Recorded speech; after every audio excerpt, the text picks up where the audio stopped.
Hi, and welcome to the Replenishing Life Project. I'm Lucy-Anne Chard, and I'm here with my amazing co-host, Morgan B. Hey, Morgan. Hi. And we are thrilled to welcome you into the Replenishing Life Project. We are so glad that you answered the call and that you're here with us. And Morgan and I were chatting about it, and we thought, seeing as this is an online community that is all about sharing stories and connecting, sharing resources, tools, and support, that we would do a video introduction and we would share some of the frequently asked questions that we've seen through this process, and we'd also share some of our own story with you through video rather than a long email. So here we are. Welcome. So, Hi. Hey, Morgan, go for it. Tell us a bit more about how we met. Yes. So we'll go way back, like few months. And although it's only been a few months or so, Lucy and I, we feel that we've known each other for a lot longer than that. So it's amazing. It's amazing. Yes. Thank you. And we met actually in a business community co-working space called The Matrix. And that is a fabulous place, by the way, to connect with other entrepreneurs and business owners. Very supportive community there.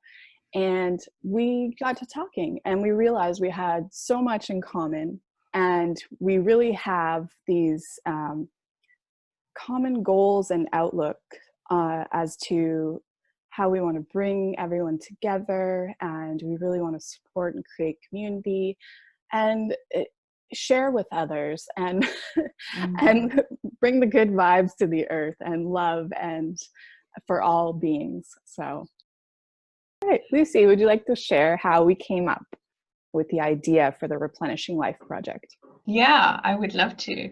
So, as Morgan was saying, we started talking, and we quickly realized that we had a lot in common, and two main things: a love for storytelling, and also a real passion for mind, body, soul well-being. And through our discussions online, we recognized that we felt there was something missing in the online space, and that was a community and a supportive and nourishing circle where people could come and focus on healing and recovering from burnout and reclaiming their vitality. So we wanted to create a space where people could feel seen and heard and celebrated by like-hearted souls, because both of us have our own experience and our own journey of overcoming burnout. And both of us recognized individually that journey can sometimes feel quite lonely. Yes. And we didn't want that for you. We wanted it to be a supportive space where you could hear stories from other people, get expert tools and resources, and really allow yourself to be nourished in every way that you need. And it kind of just took shape and formed organically, didn't it? I mean, there was a real momentum and flow to it, which was really beautiful. It is beautiful. It's all coming together so beautifully, and we're just amazed at all of the people that are coming into this space and coming into the community, and it's wonderful. It warms my heart. So I would like to share with you a bit more about my story about how I got to burnout, or how I came to be burnt out. And well, I realized in the last few days that the burnout was a product of me trying to be something I wasn't, basically.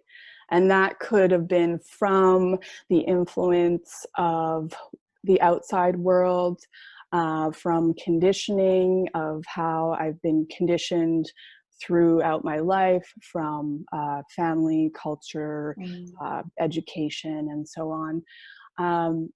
Also, this deep desire to prove myself.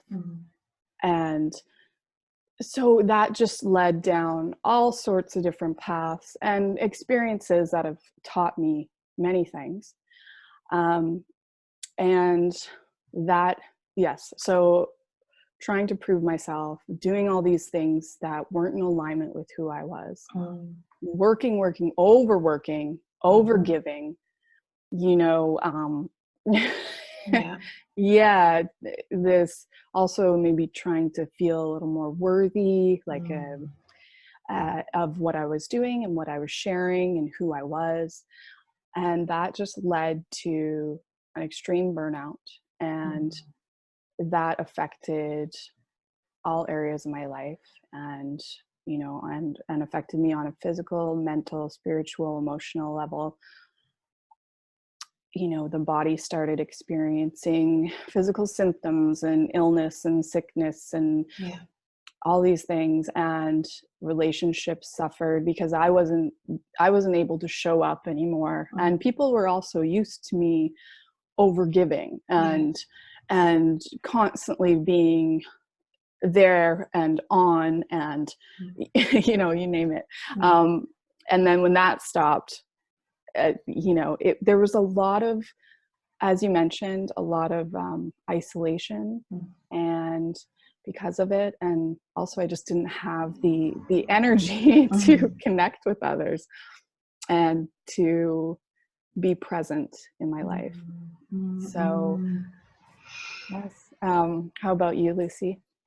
Well, it's such a beautiful story. Thank you for sharing that with us. And I mean, I was nodding throughout the whole thing because there's so much of what you're saying that really deeply, deeply resonates. And I feel really connected to, and I'm glad that you shared that with me, because I mean, my story is similar in the sense that for me, people used to ask me in my early 20s, they would say to me, "How are you?" And I would say, "Well, I'm living beside myself. I feel like I'm totally disassociated from my life, and I'm watching my life unfold around me instead of actually being in it." And that was a product of trying to be someone that I was not, and trying to live up to other people's expectations, and trying to fulfill their ideas of what I should and shouldn't be, rather than actually listening to my own guidance and my own inner guidance, inner wisdom. And I found myself in a corporate job in corporate TV. It was a brilliant 10 plus years, but I found myself feeling deeply, deeply disillusioned. And you know, I was leading what some people would say was quite a glamorous lifestyle, and I was just deeply dissatisfied in myself. And I too started to experience physical symptoms, emotional symptoms, and disconnected from my own spiritual essence. You know, I really lost a connection to my own sense of my divine spark inside. I became very, very tired in my soul, and it actually took physical illness to show up in the form of skin cancer and endometriosis for me to really put the brakes on and to pause and to say to myself, I have to reevaluate here, and I have to begin to rebuild my relationship with my life. Otherwise I'm on a slippery slope. So that was really, you know, it was a process that happened. There was not one point where I could say, that's where I recognize I was burned out. It was a number of different things that kind of contributed to that realization. Yeah, thank you for saying that, and for sharing your story. yeah, I realized that that's same with me, that it was a number of things that all of a sudden, you know, it was just like, whoa, this can't, this can't continue anymore. Mm. Or where's the enjoyment in life? You know, Yeah. where's the joy? Where's the, Mm. you know, the experience, the love. Yeah. Mm. Yeah.